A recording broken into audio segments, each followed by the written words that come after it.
Alright, a little bit of the Stanley parable. One of the most random games I've played.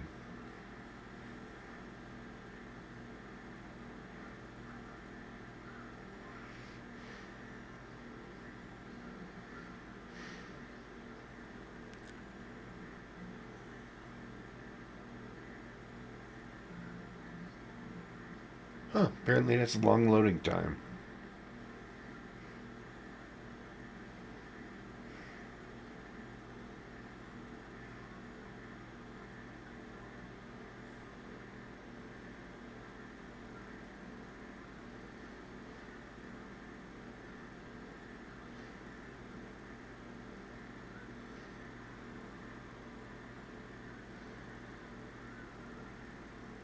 I started the video too early. Oh, there it goes, finally.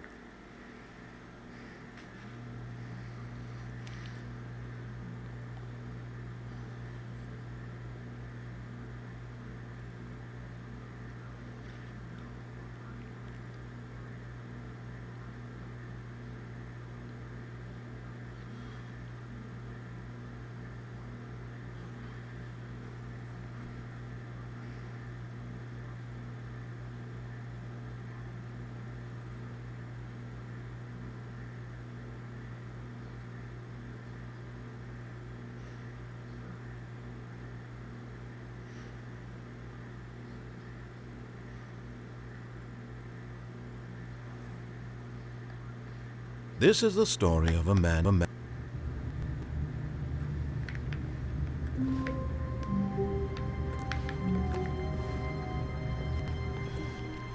All of his co-workers were gone. What could it mean? Stanley decided to go to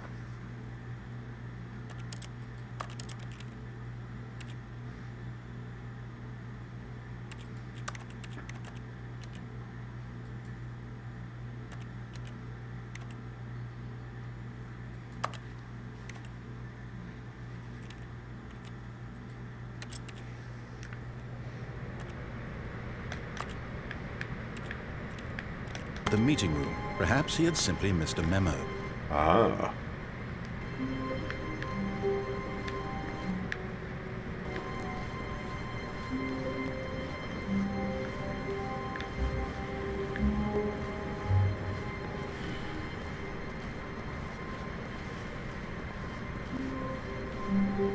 When Stanley came to a set of 2 open doors, he entered the door on his left.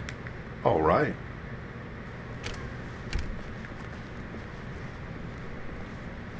We're all left. Yet there was not a single person here either. Feeling a wave of disbelief, Stanley decided to go up to his boss's office, hoping he might find an answer there. I love what's showing on the slide viewer.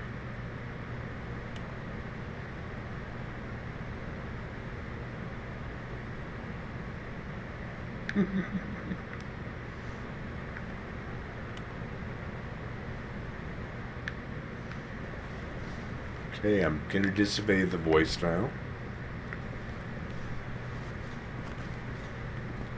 Coming to a staircase, Stanley walked upstairs to his boss's office.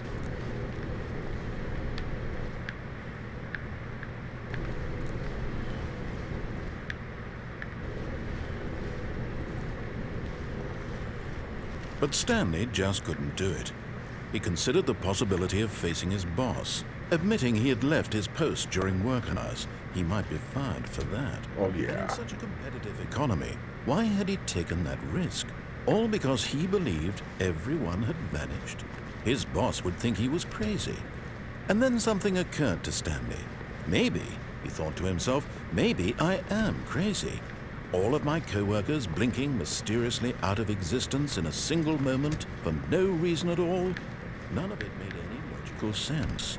And as Stanley pondered this, he began to make other strange observations. For example, why couldn't he see his feet when he looked down? Why did doors close automatically behind him wherever he went?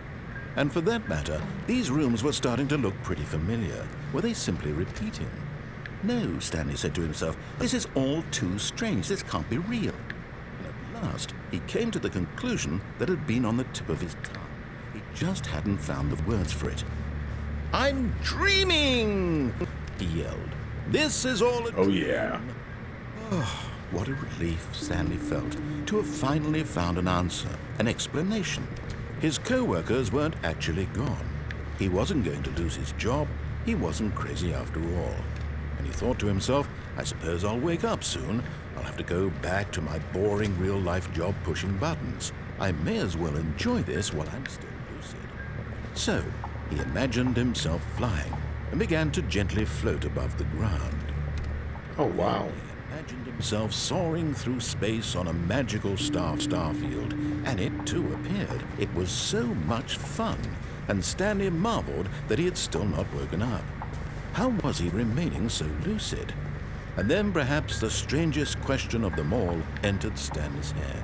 One he was amazed he hadn't asked himself sooner. Why is there a voice in my head dictating everything that I'm doing and thinking? Now the voice was describing itself being considered by Stanley, who found it particularly strange. I'm dreaming about a voice describing me, thinking about how it's describing my thoughts, he thought. And while he thought it all very odd and wondered if this voice spoke to all people in their dreams, the truth was that, of course, this was not a dream. How could it be? Was Stanley simply deceiving himself, believing that if he's asleep, he doesn't have to take responsibility for himself? Stanley is as awake right now as he's ever been in his life. Now, hearing the voice speak these words was quite a shock to Stanley. After all, he knew for certain, beyond a doubt, that this was in fact a dream.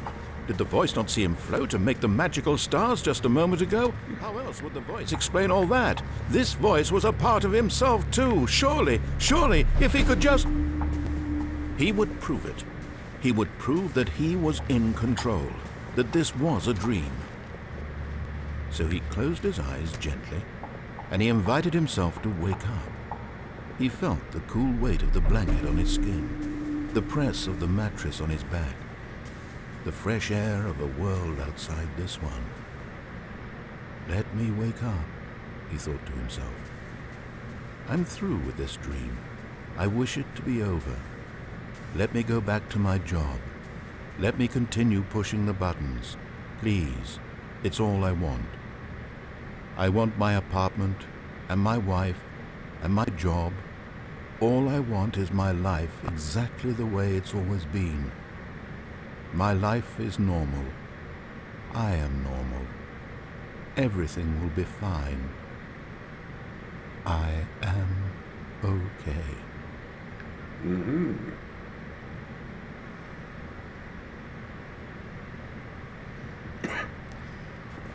Stanley began screaming. Please, someone wake me up. My name is Stanley. I have a boss. I have an office. I am real. Please, just someone tell me I am real. I must be real. I must be. Can anyone hear my voice? Who am I? Who am I? And everything went black.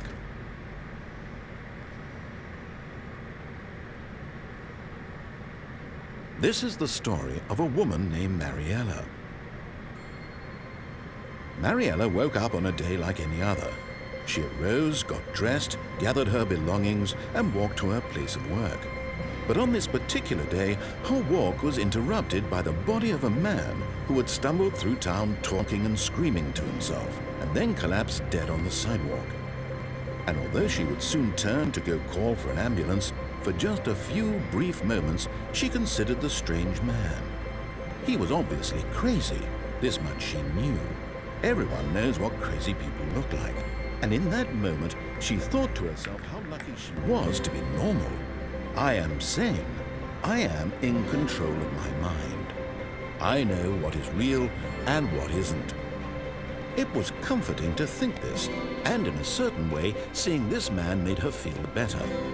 But then she remembered the meeting she had scheduled for that day, the very important people whose impressions of her would affect her career, and by extension, the rest of her life.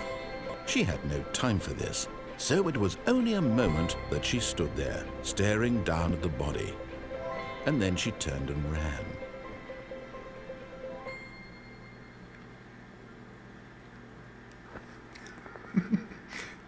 Always count on Stanley for a few deep and weird thoughts. Okay, I'm going to sign off. I was just trying it out, trying to make sure everything was functioning for once. Thank you for tuning in. I'll probably be back later.